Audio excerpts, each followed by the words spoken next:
s'agit d'une histoire d'une psychoanalyste iranienne.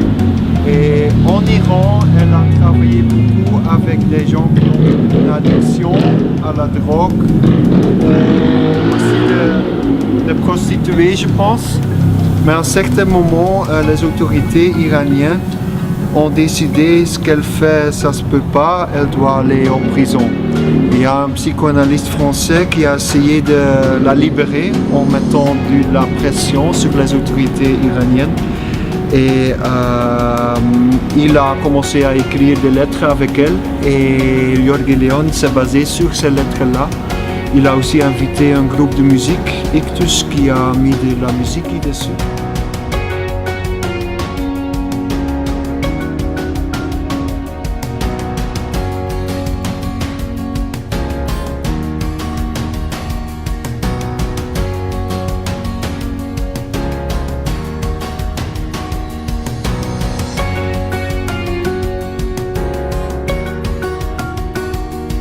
Moi je m'attends plus à une pièce de théâtre, à une pièce film, genre comment je vais dire.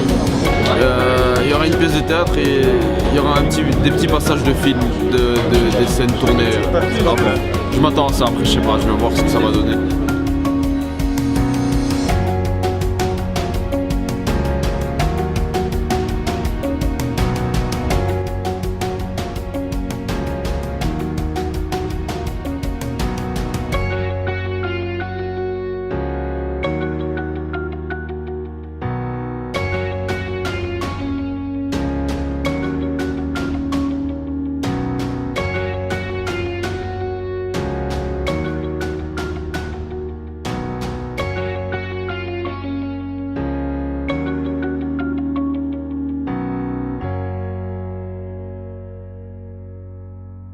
Combien de temps ça a pris à faire environ tout ça?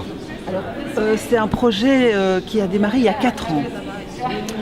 Alors pourquoi? Parce que c'est un projet en fait qui a deux volets. Donc il y a le spectacle que vous avez vu, mais il y a aussi un film. Okay. C'est aussi la réaction de ces étudiants qui veulent qu'elle, enfin juste avant qu'ils s'indignent, qui veulent qu'elle collabore pour éviter d'avoir des problèmes. Non, ça c'est les psychiatres qui C'était pas ça? Non, non, ah, c'est pas les étudiants, c'est le cœur des psychiatres. Ah d'accord. L'idée de rassembler un film, une pièce de théâtre, une bande son, bref, tout rassembler. Je voulais un film qui suive le processus de création. Je voulais aborder l'histoire de Mitra à travers la création, c'est-à-dire qu'est-ce que des artistes peuvent faire de cette histoire-là. J'avais pas envie d'en faire un reportage sociologique, j'avais pas envie d'en faire une thèse universitaire, c'était vraiment comment ça peut inspirer en fait. Je me pose une question, est-ce que pour les fous, parce que moi je connais pas du tout ce monde, le monde de la psychiatrie et tout, est-ce que les fous, c'est pas les effets secondaires des médicaments qui provoquent les attitudes c'est pas ça Non, je pense pas qu'il y a... Non, très clairement, il y a des gens qui ont des souffrances psychiques quand même terribles. Par rapport à une des personnes avec qui on a travaillé, qui a quand même traversé des périodes de crise extrêmes, qui était convaincu que son corps était morcelé, qu'on avait jeté chaque partie du corps sur des planètes différentes et qu'il n'arrivait pas à se retrouver. Et c'est des moments de crise énormes. Et là, en effet, souvent, ils sont bourrés de médicaments pour juste faire cesser le délire, dans le meilleur des cas. C'était bon, c'était parti pour la chambre d'isolement. Je des petites images, je cherchais, je n'avais pas de voilà, t'étais déjà parti. Oui, c'était pas mis dessus plus tard par les patients, c'était vraiment... Tu pensais que c'était dessiné? Oui, je me suis demandé, ça vient d'où en fait ce motif?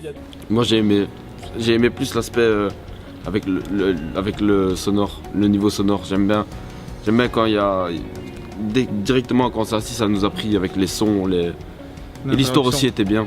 L'histoire, comment on appelle l'histoire avec les mails? Épistolaire. Épistolaire, ça, je sais pas quoi. Ça, une histoire avec des mails, ça j'aime bien. Ça, on suit par rapport à des messages et j'ai bien aimé. Une discussion de 2 personnes et tout. Ouais. Et l'illustration aussi visuelle qu'on a eue sur la scène. La mise en scène. La mise en scène, c'était attractif.